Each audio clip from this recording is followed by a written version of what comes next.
My long-term plans ended at knowing when the leftover Chinese food would go bad. At first, I really wanted to fix the problem. I wanted to find a new purpose and dive in with everything. But it wasn't happening, or I wasn't looking in the right place, or I was being too lazy about the whole thing. I had no idea. What I did know was that every passing week, month, and year that the aimlessness went on, I was more and more desperate. Slowly, that desire to find a purpose festered into a simple desperation to at least appear like I had a purpose. If I couldn't find a cure, maybe I could at least find something that worked on the symptoms.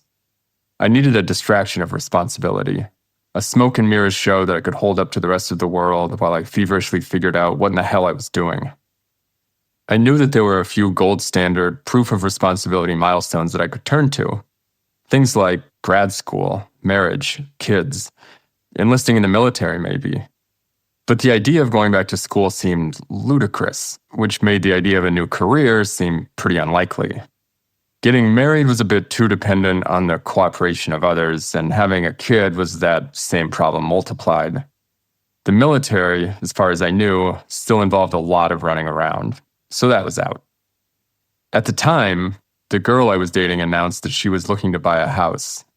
It was an idea that seemed absurd to me, considering the closest I'd ever come to qualifying for a mortgage was getting approved to finance a DVD player from Best Buy.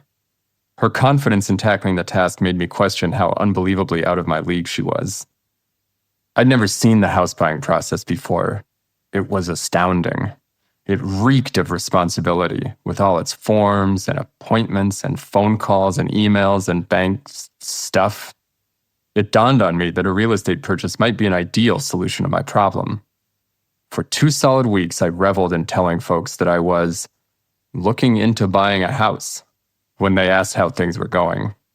It was marvelous, but the dream was short-lived. As it turned out, while I could afford a house, I could not afford any house within a zip code I was familiar with. It was 2012, and Seattle area home prices were the lowest they had been in more than a decade. There could not have been a more affordable time to buy a house, but I was nowhere near being able to do so. Outside of Seattle, there were options. I'd sit at my computer, zooming out farther and farther until I saw listings that matched my financial profile. They were far from the city, far from traffic and streetlights. They were in farmlands and river valleys, and still farther yet, they were nestled in the foothills of Washington State's Cascade Mountains. And often, they were not homes at all. They were cabins. I'd grown up in the woods, on a few acres about an hour and a half south of Seattle. My childhood was spent tromping through dense forests of hemlock and Douglas fir, pushing through ferns and blackberry bushes with the family dog, a chocolate lab named Mud, who had a taste for sticks and deer shit. When the long days of summer allowed, friends and I joined one another in the woods, building tree forts with my dad's rust-covered hand tools. When they were complete, we'd pack ourselves inside and spend hours practicing swear words, farting, spoiling our appetites with Cheez-Its and warm cans of Mountain Dew. Scrolling through pictures of cabins on real estate sites let loose a torrent of nostalgia from those tree fort days. Though adult life included summers with frequent camping trips, I still missed the woods. Certainly a vacation home was the sort of surefire totem of responsibility that I was hoping to find. But when I saw those cabins, my real estate pursuits became fueled by a desire to return to that magical feeling of being in the woods, cramped into a cozy space with good friends, maybe swinging a hammer around from time to time. There was a problem, though. While I could afford a cabin, I could not simultaneously afford a place to live in the city. Escaping to a woodland retreat was what I wanted. Becoming a full-time hermit was not.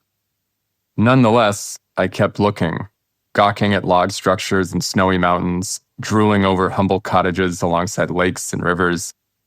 It became the mindless thing I did on my laptop or phone in the morning when I woke up, on the toilet during work, and late at night when I couldn't sleep. This went on for months. Until late one night, in the early fall of 2013, I was on Craigslist looking for ads featuring any one of a number of items that had been stolen from our house during a recent burgling. Having no luck, I returned to the search bar and, on a whim, typed in cabin and hit enter. To keep listening to this audiobook for free, click the link in the description. It will take you to a free Audible trial where you can listen to this and many other books for free for 30 days.